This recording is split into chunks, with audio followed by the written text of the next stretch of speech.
7 o'clock we'll make a start. We will try and get back the little bit of time we owed you from overtime last week. Welcome to the second week of the 2019 winter class. Just a reminder that everything we cover tonight is to do with the 2017 code, second edition, 2019. Slides aren't based on local playing conditions, and you asked as an umpire understand both the laws of cricket and the playing conditions pertaining to your local association. So, a little blue book, not anything else. So on our agenda tonight, we'll do a little bit of the quiz feedback from the Cahoots that we did during the week, and then I'll hand over to Mattis and Phil to take you through laws 17 to 23. So the quiz feedback, as you can see up on the board, some good results, some not so great results. I picked out the question that was gave most people the trouble in each category. So in the preamble, question 4 was which of these statements does not apply to the spirit of cricket, and clearly spirit of cricket is different for men and women is the correct answer there. 63% got that correct, so it's not exactly a massive struggle, but still. Law 1. Which of these are the captains responsible for? Well, they're responsible for both the laws and the playing, both the laws and the spirit of cricket. 86% got the entirety of all the questions in Law 2 correct, but question 5, the umpires cannot agree, then play ceases. The status quo does not keep going. That's pre-2017. Right, so if the umpires can't agree, play ceases. And if they're off the field and the umpires can't agree, then play stays ceased. Law 3, we went through this on last Tuesday night, so this is a little bit surprising that this was the weakest one. If you have a no ball that has 4 leg byes scored off it, how many signals do the scorers have to acknowledge? It's 3. No balls, leg byes, 4. The order of events. Picking out a difficult question when 92% accuracy is pretty hard, but how much does the ball weigh in men's cricket? 156 grams, so 155 to 163 is what it says in the laws. Important to know if a club's got men's and women's teams, and they give you a couple of balls to start the game, and you walk out there as a men's game and you've got 142s. You do need to at least look. So Law 5, which does not have restrictions on it, bat length, bat weight, edge width and bat depth, I think were the 4 choices. So bat weight is not restricted. They can have a 5.5 pound bat out there if they so wish. They can also have a 1 pound 2 bat out there if they wish.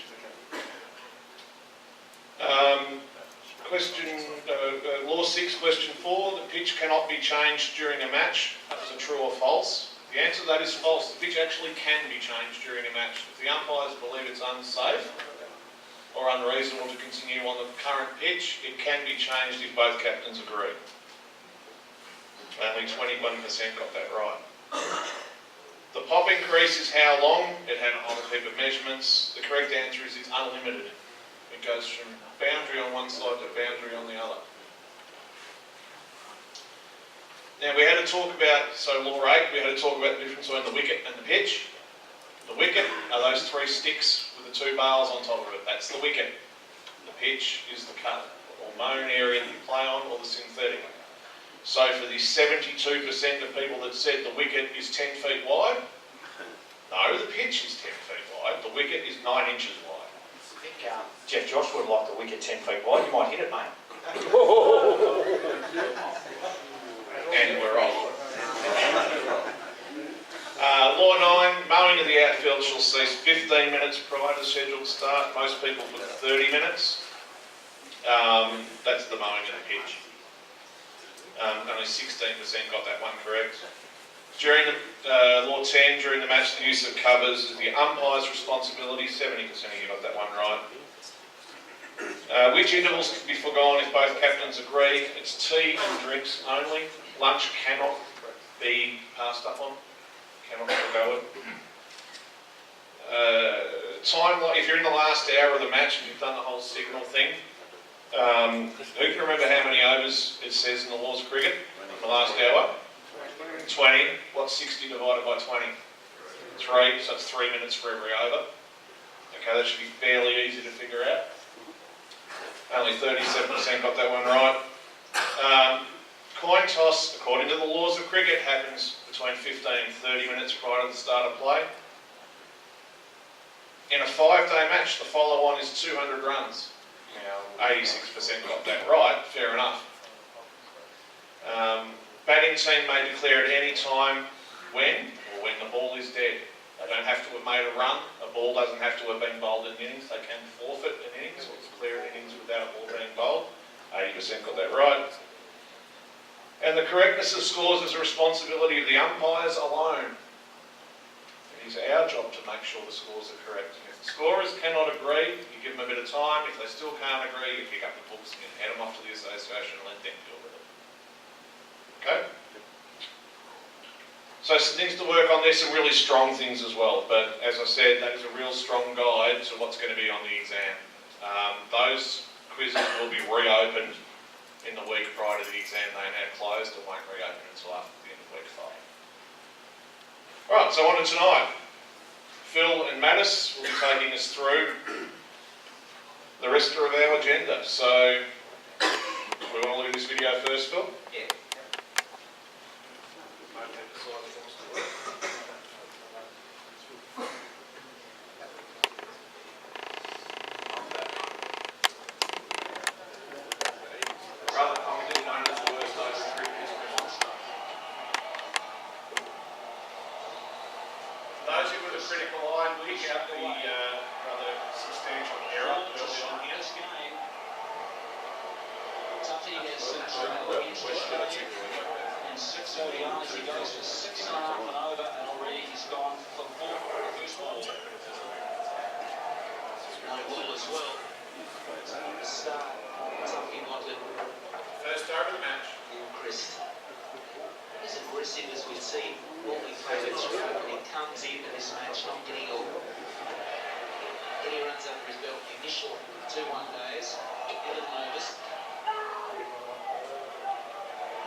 It was a 4-8 ball over.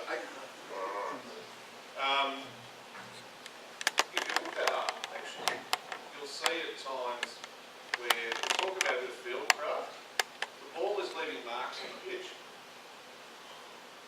It's quite a abrasive pitch. You might be able to see it if I blow it up, this is on the side point. You see little marks on the pitch. It's nice places to check where in fact the ball's pitching. You may have had an LBW appeal. You're not going to focus on that obviously while the appeal's on, but you might have a look at it and go, okay, that was about 3 inches outside leg. That's good for future reference. So if another one pitches around there, well, I know it's pitched outside leg. That will help me with the decision. Sorry, a little bit of field craft, a little deviation. Sorry. Back on the plan. So the first one's law 17, just some field craft on that. You should reaffirm every time there's an extra, no ball, wide, etc. You should reaffirm your partner how many balls to go. If you've got a 14 ball over there, there's a fair chance if you're not doing that, you will make an error. So make sure you reaffirm your partner how many balls to go if you're not doing it already. I'm not going to go through each particular section here, so if you've got a question on that section and you want to just put your hand up and we'll talk about it. So I'm going to go through a lot of those fairly quickly because a lot of it's straightforward. But make sure you go over it clearly. Make sure you go over it yourself during the week. Because clearly we've got some issues with our laws of cricket based on those exam results. I think if you're not hitting 80% or above, probably needs to do a little bit of work in the blue book. So 17.2, start of an over. This is particularly important for declarations. So an over starts when he or she commences runner, bowler's runner, or if there's no runner, they start their action to deliver the ball. Now it's important that if someone, first ball of the day, in their run-up, halfway through, we call dead ball, we want to go for its rain, for the purpose of the laws of cricket, that day is actually being commenced. The ball doesn't have to be delivered, they just have to start their run-up. So 17.2 is really only important for that aspect. Yep. If you call play, Yep. isn't that the moment that the game was commenced? No, start of an over, quite clearly, is when they commence their run-up. Okay? It's a different situation, but that's the start of an over. But the start of a day For the is purpose, the moment that you say play. for the purpose of the declaration, you have to commence the over. You can walk out in the ground and walk back off, but you have to commence play for it to come into play for your declaration. Does that make sense? I have to start my run-up in order to play. We know what you're saying, but yeah, there's a few seconds between you calling play and the bowler starting a run-up or the action. Technically, play hasn't begun yet. The over hasn't started until the bowler starts the run-up. So you'll see there's a few laws tied in tonight which will see exactly that scenario where if they haven't started their run-up, we haven't commenced. Now, 17.3, we all know what a valid ball is. We all know that a no ball and a wide is not a valid delivery. There's four that you probably need to know that when the ball is delivered, they are not valid deliveries. So if you see up there, you'll see down the bottom 17 or section 5, a player returning without permission, fielding the ball, deliberate attempt to distract the striker, or the deception clause. If that is committed once the ball has been delivered, that ball is not valid. So then the only 4 times when the ball will be delivered that you'll actually re-bowl that ball, other than no ball and wide. Does that make sense? So the other time that the ball is not valid is if the striker hasn't had opportunity to play the ball. So for those particular sections, that's all we need to know. Is there any questions on those two? Understand with the 4, when the ball is delivered, no. Particularly around the deception one, you may see that in a game of cricket where they mock field. If there is a mock field that occurs after the ball's been delivered, you will re-bowl that ball. Then all other ones are valid. We all clear on that one? For the purpose of the exam, 17.5, the miscount. If there is a miscount and you did bowl a 7th delivery, and it is a wide or a no ball, and you realise that you bowled 7 deliveries, that's the end of the over. You don't re-bowl it just because it's a no ball or a wide. Okay? The read's on the exam, isn't it? Yep. So that's on the exam. And I dare say any question around seventh ball's been bowled, it's a wide or a no ball, do we re-bowl it after we've realised that we've bowled too many? The answer's no, you don't. And the rest is straightforward. If you go to the next one, Jace. And we know that a bowler incapacitated or suspended during an over, that they can't bowl either the over prior or the subsequent over next. We know that, don't we? So it's straightforward. Any questions on the over? Good stuff. Whiskey, we're going to get the bank here, mate. Where is he? Eyes already asleep, I get. Great. So, scoring runs. Next one. Pretty straightforward. Everyone here has a background in cricket, right? So they know about scoring runs. Every time the batters cross and make good their ground. The ones to watch out for, runs disallowed, does happen throughout the laws. So this just covers you on that. And then short runs. I know we touched on it last week with the signals. So there's the 2 types of short runs, the intentional and unintentional. Unintentional is straightforward, like was discussed last week. You come together, discuss which run was short. Bowler's end has the ultimate signal to the scorer and is responsible for ensuring the scorers know how many runs are to be scored. Any questions on unintentional short runs? We know that the one in the same run, both are short, that's 1. We all know that. It's not 2. Yep. If you've got any queries on that, you need to go and speak to your partner about that to make sure that if there's 2 runs being scored, that they're not short on 2, but they're not short on 1. Just make sure. Yeah, if you're both signalling, just get together, take your time. It's more important to get it right than to get the game done on time. So get it right, discuss it. So deliberate short runs is where it gets interesting. It does get interesting.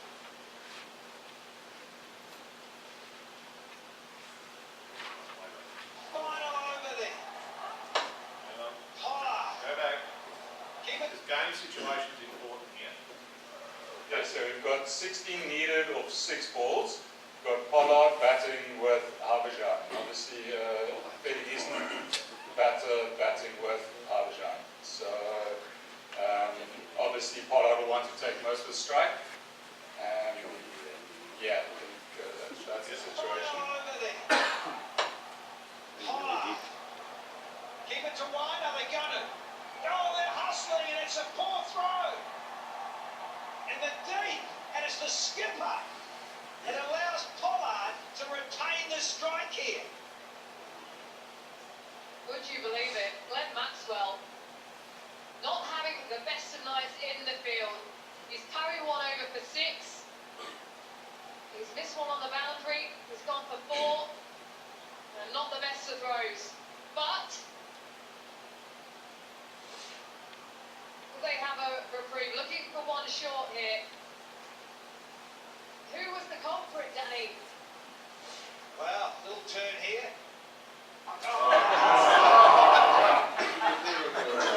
Don't you love the umpire? Get there. He's going to be sure of the That's other end. Aaron Pollard for you. I know the man. That's you. We'll just skip over that one together. Oh, what's that? Deliberate? Yeah. Don't you love the umpire? Get there. That's Aaron Pollard. Right. So who thinks that was deliberate? Oh, yeah. Yeah. Yeah, just First we'll get 5 penalty runs for that. Who's going to be breaking? I was going to ask, pretty much the runs. Yeah, so that's where we're going to get to now. Glenn Maxwell probably. So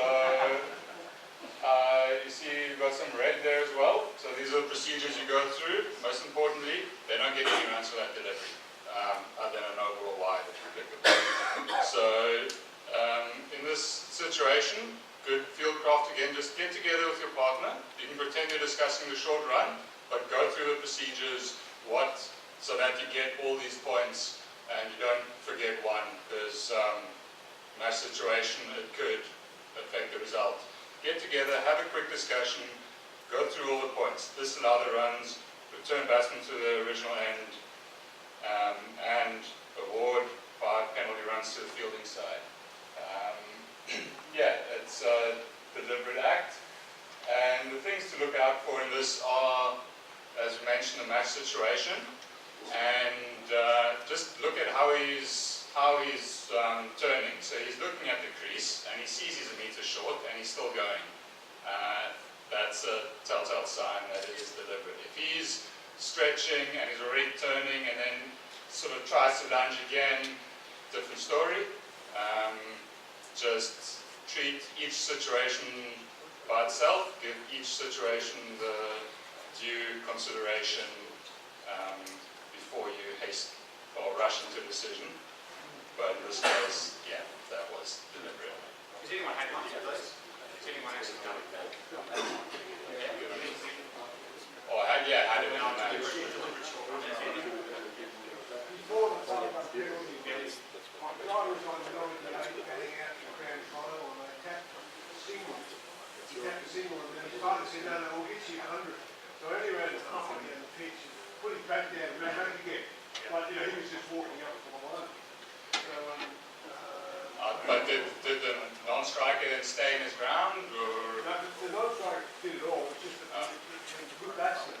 He just wanted to walk up the other end and get the face the next over out. Okay. And he didn't really deliver any run short. He made no attempt to actually push the run properly. So did they cross in that instance, or did? Yes, they crossed, but not by a lot. Okay. Yeah. So they also had the clappers he made 100. And he looked at me because he knew that I knew run short. I just had to decide whether it was deliberate or not. So what did you do in that situation? Well, he made no real attempt to complete the run, so he really had to find his sword, so he didn't have many. But the 5 penalties were in.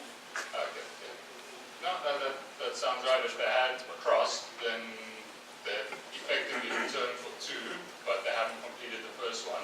So you'd be correct in that situation. Well, I thought he lived in the grand short. Yeah. I didn't know that.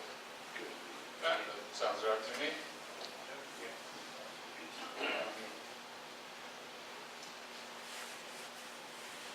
Yeah, so if we continue with scoring runs, there's a whole bunch of ways you can get penalty runs. Nice paragraph there, take your time, read it.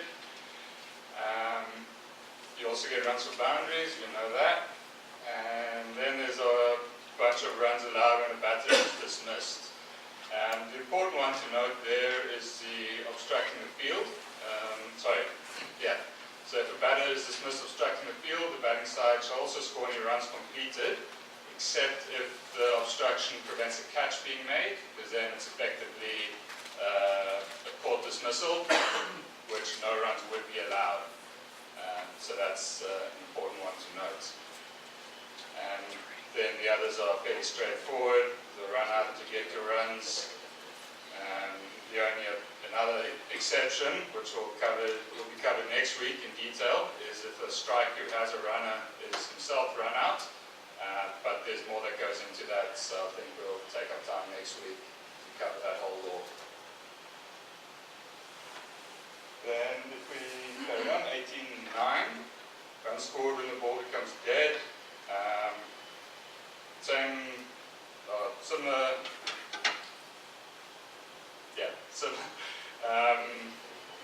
You get the runs you've scored plus the one in progress if you have crossed, if the ball becomes dead. Again, there's one exception, that's when there's a deliberate distraction, deception, or obstruction of a batter. And in that case, you get the run in progress even if you haven't crossed yet. Again, this will be covered in Law 41 when we get there. So you can think of a scenario where that would apply. The ball would become dead while the batters are running, and the runs would count. Possible. Possible, but All coming in and hitting the throws coming in and hitting the fielder's helmet, place behind the keeper, so they might be running a third. Throw comes in and clangs into the helmet. So they're going to get 5 penalty runs before hitting the helmet, plus the 3 that they've crossed. Yep. What about the ones from the last law? Is there any from the last law we discussed? Correct.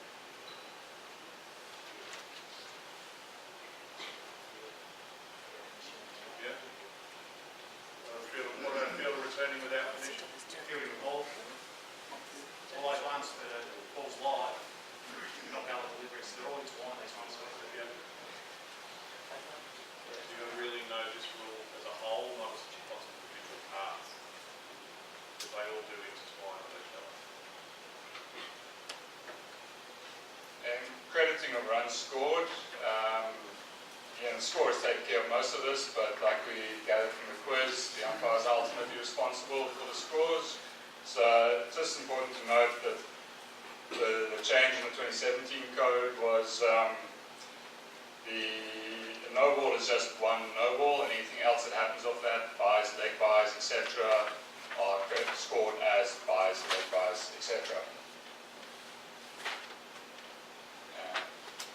So then there's a bit about the batter returning to the original end or batter returning to the wicket he, she has left.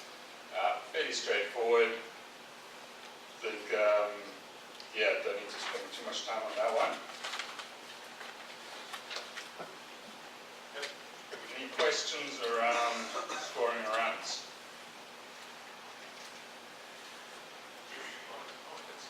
Oh, tough audience. Okay, boundaries. Easy one. Whiskey, easy one. Pretty good, Phil, won't take long. Okay, 19.1, we'll go through a couple of these. Really good field craft, particularly if you're out in the suburbs, is speaking to the captains and making sure you determine the boundary before the start of play. Very important. But it's also important if you can't see certain parts of the boundary. So what you want to do is put onus back on the captains. And let them know that if there's a particular ball going out to the boundary and you can't tell whether it's 4 runs, you're going to put it back on the fielder to determine that for you. because then if you can't see and the fielder gives it this one, then that's probably the only time it's over here. But the fielder gives a definitive response, and he's a cheat. Responsibility doesn't lie with you, does it? It lies with the cheat. Does that make sense? So when the captain says to you that was 4, it wasn't 2 that you signalled because he told you it was 2, you say, well, we discussed it at the toss, didn't we? That's what we were going to do. It's not my fault that one of these blokes isn't honest. Perhaps go and speak to them about it. It's a good way to push owners away. And it's not just at suburban grounds where there's poor boundary markings. It can happen in Premier 1 grounds, Toorak Park, or anyone. If there's a close call between a 4 and a 6, you can't see that from the middle. Go with the fielder. Trust the fielder.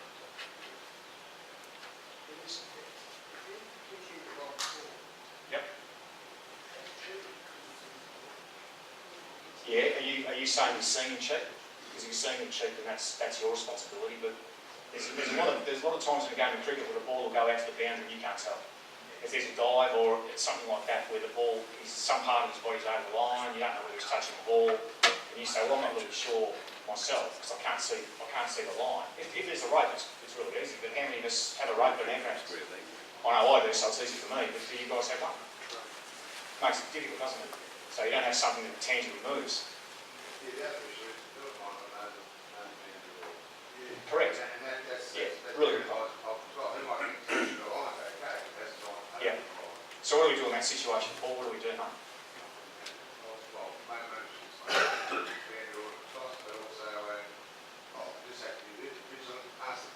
Yeah, can you all hear that? Yeah. You might need to speak to the fielder, just ask a question rather than say, this is a boundary, said, did you put touch the line? Yeah. Oh, yeah, okay, that's the point. Yeah. So what Paul's saying at the front here, if you can't hear at the back, is he's asked the right questions to the fielder. They might not understand what the boundary law is, so you ask them the right questions and they might give you the answer in those questions. But to answer yours, if you can't see, then you've got to rely on the trust and the honesty of the fielder.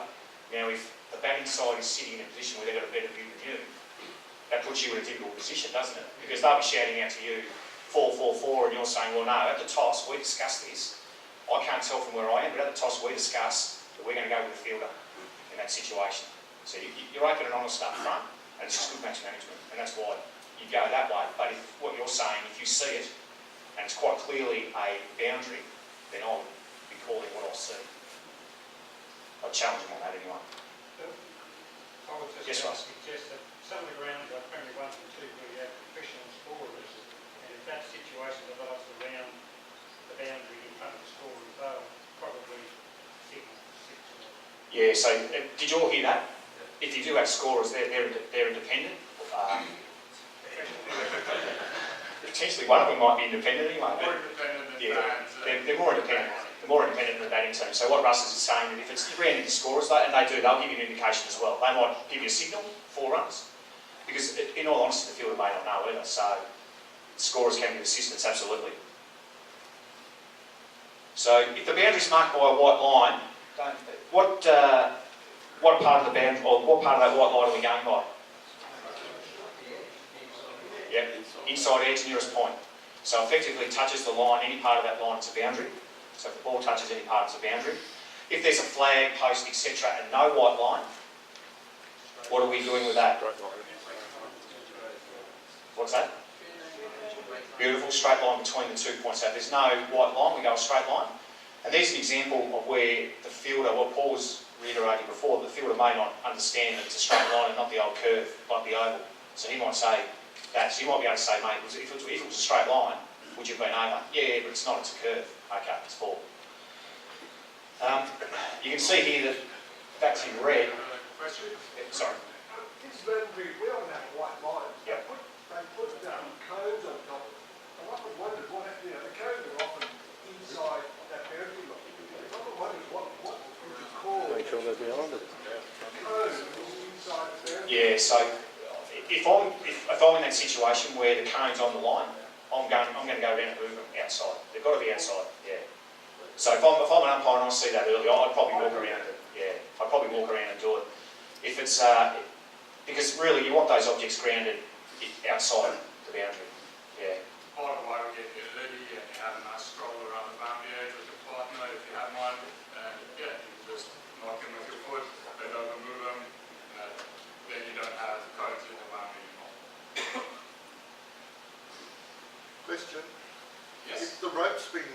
still the white line.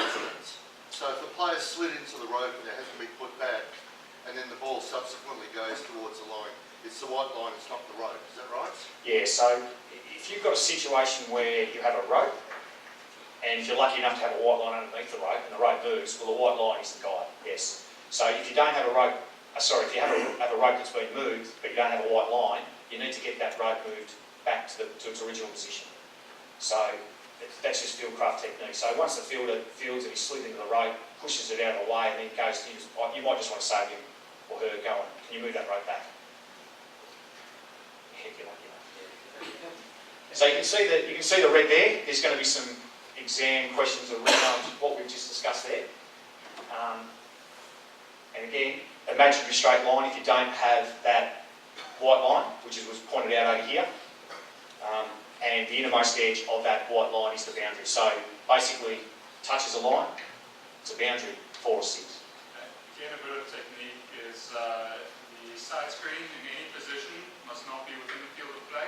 So if you've got a field and you know there's short, straight boundaries, just make sure the boundaries move in far enough.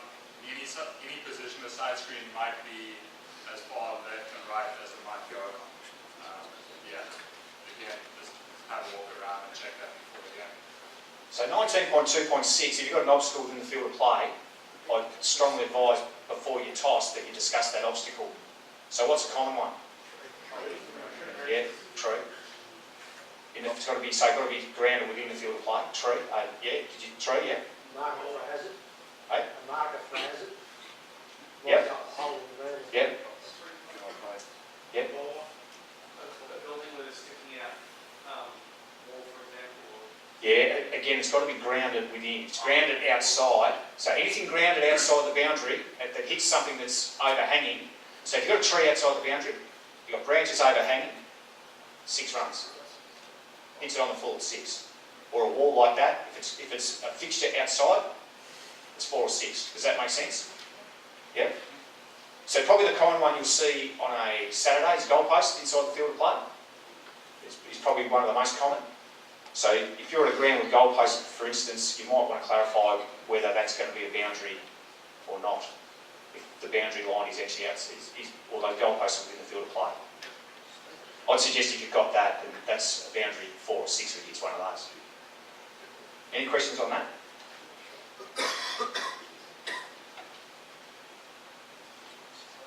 So Jeff, your point that you made before is 19.3.1. So the boundary is where it's in its original position. Doesn't matter whether the objects have been moved or not. Okay? Now, ball grounded beyond the boundary. Have we got any questions around that? Are we happy to move on from that?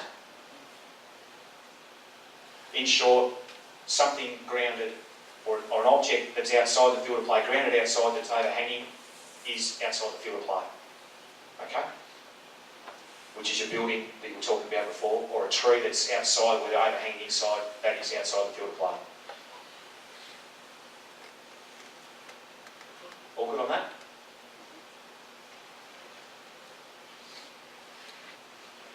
Now, 1952, we all know about final contact or last contact with the ground, first contact with the ball. We all clear on that? Shaking your head. Come on, Russ, you're the man, mate. Stand up and tell us. Last contact, first contact. No problem, I'll get that back, No, we're talking about a catch here, basically. Stand. Come up the front, Russ. Come up the front. I've got a ball here. Yeah. You can't catch it. It's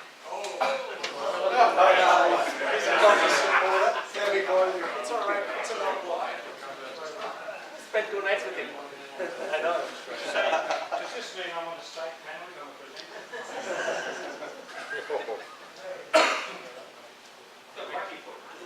I can't see the back there.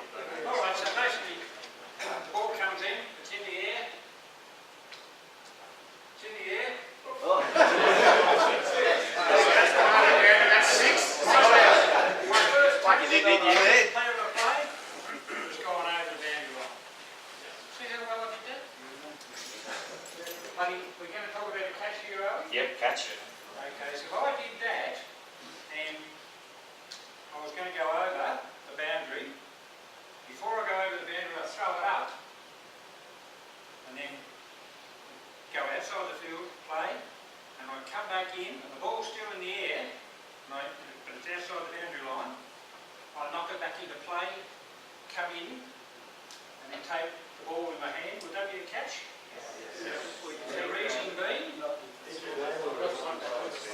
first contact with the ball was in the field of play, and my last contact with the ball was in the field of play. I wasn't grounded behind the line. So the only difference to that one is I can jump from within the field of play, and then in the air, grab the ball outside the field of play, throw it back, and then come back in.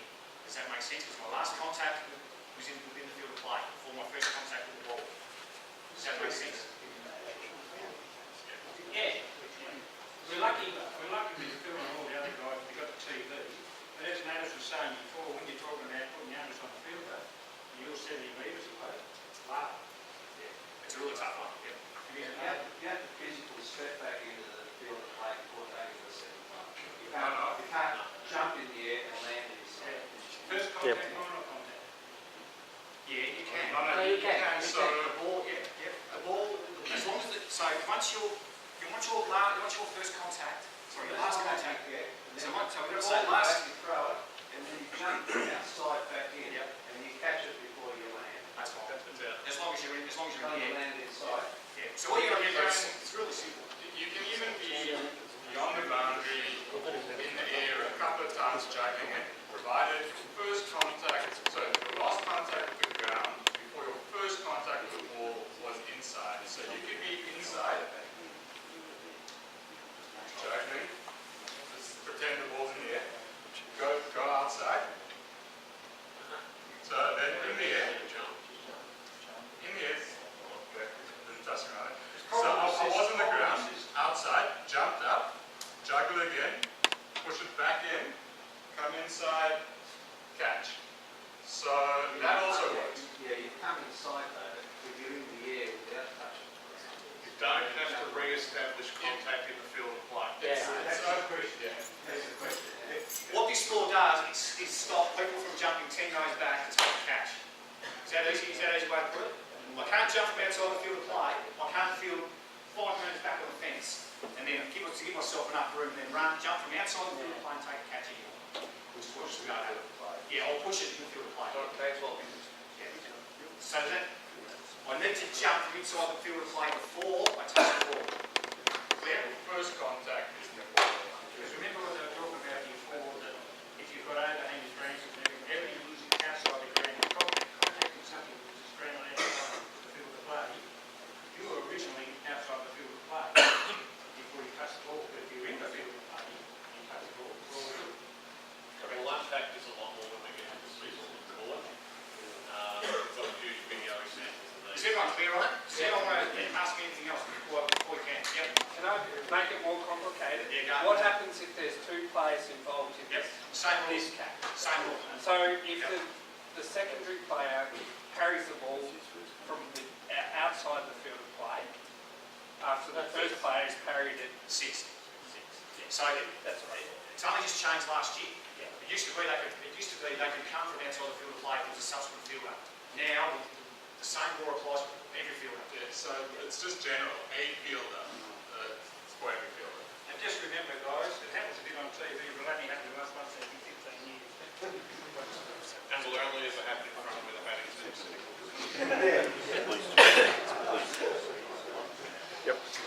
Well, good on that. Any more questions on that one? If you've got a question, ask me. Let's say that's the ball, you know.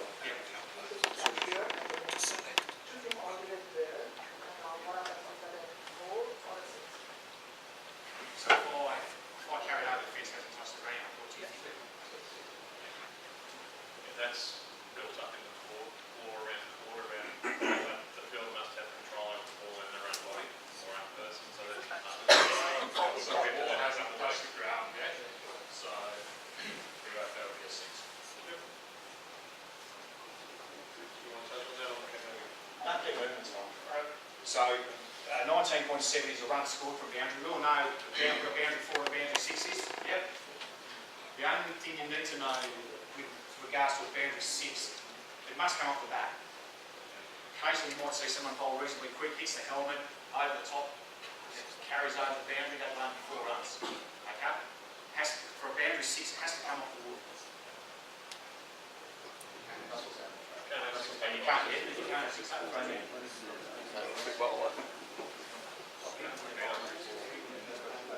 Yeah, next one, mate. Next one, already? Yep. So 19. Sorry. Back it up.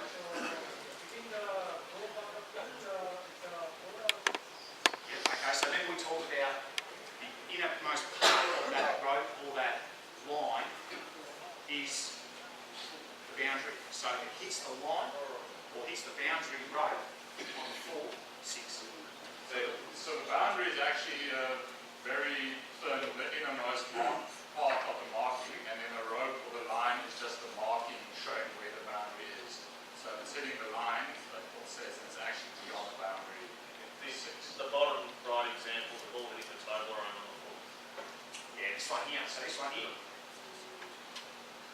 That's 6. This one here, if it's hit that on the full, hits the rope on the full, that's 6 as well. If it's the table run or if the rope is the edge where it's in contact with the ground, the front end.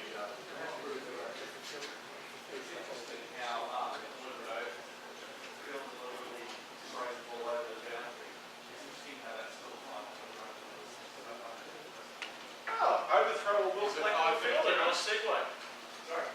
Overthrow a willful act of a fielder, nice segue. Is it 5 confidence? So, overthrow or willful act. We know what an overthrow is, so if there's a run-out opportunity, for argument's sake, and the batsmen have crossed, and the ball goes to the boundary, they get that run. And any runs prior to that. And plus they get the boundary allowance. So generally we see they take off a quick single, and we generally see that cross, ball's thrown at the striker's end, goes away for 4 overthrows, it's there in 5 runs. We're all clear on that one, that's fairly straightforward. As long as they cross, yeah. As long as they cross. Yeah, and that's the important part.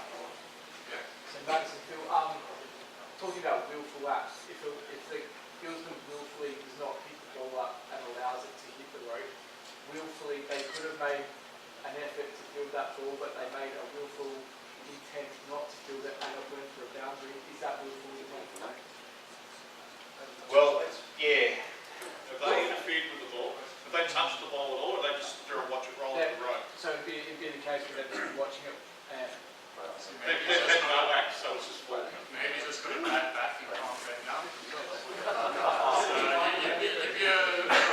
If you're grateful to me. Willful's one that the two of you have to determine themselves.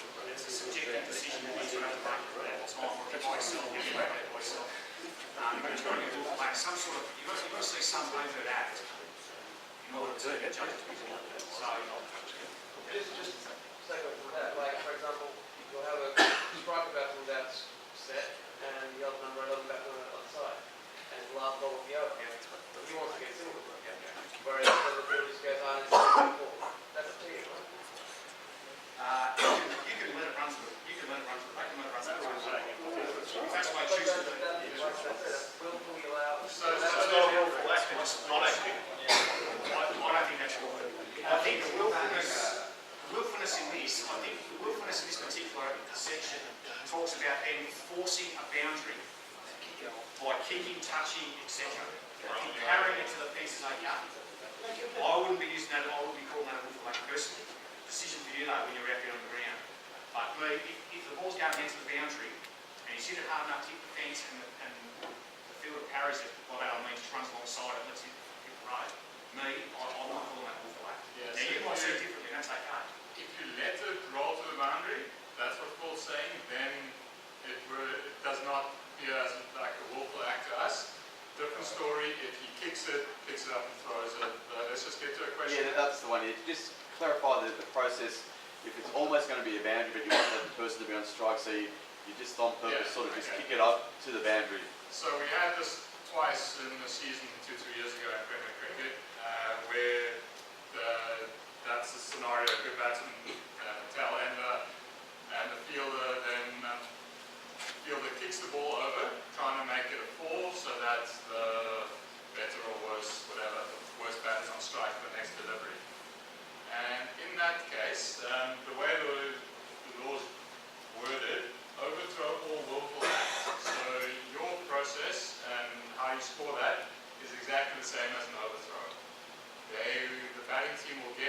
boundary allowance, and they will get the runs completed plus the run in progress if they've crossed at the time that that ball was kicked or thrown over the boundary, and return to the ends they were closest to when that willful act happened.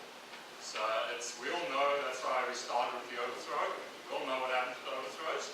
The willful act is exactly the same. I'm just saying, you will know when there's a willful act. You will know. And the scenario will be they're trying to manipulate who goes on strike. Or the second one is they're going to run 5.